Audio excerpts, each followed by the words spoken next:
let's look at the health section of the BonPatron vocabulary guide. What you're going to find here are about 20 words related to health that allow you to talk about how you feel, and words that are going to be important when you talk about the doctor, the hospital, etc. There are some important verbs, and then I also want to talk a little bit about how do you say would, should, and could in French. So the first and most important part, of course, of the guide is the table. So make sure you go through this and that you can hide the English and come up with the French. Or go from the English to the French. Je suis malade. Make sure you can pronounce what you are hearing and repeating. So go through and make all these different comparisons to ensure that you fully master the words. Write them out over here. So once you've gone through and become familiar with these 20 words and expressions, play the vocabulary game to show that you are able to spontaneously come up with these words.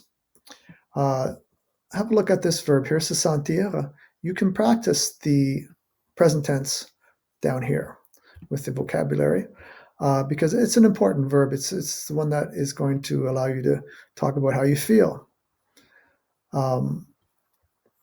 The last part I want you to spend some time on is how do you say would, should, and could in French.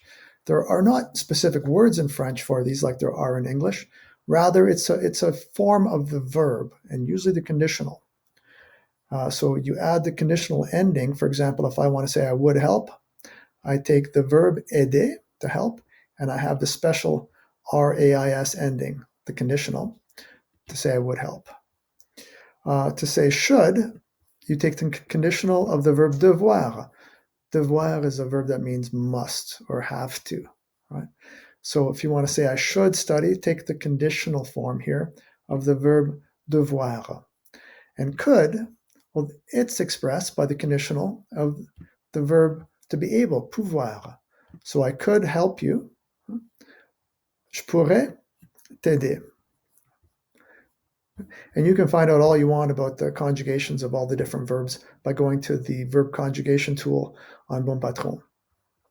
We have some exercises for you here, going from French to produce the English and going from the English to make sure you know the French, all words that come from the table above. Once you've done that, you should be able to start producing full sentences like you have here with the words you've learned. Put them together and take the sentences that you put together and check them at BonPatron to see whether you have got the grammar right. And after you spend about, I'd say about 2 hours on this section, you will be fully able to talk about words related to health in French.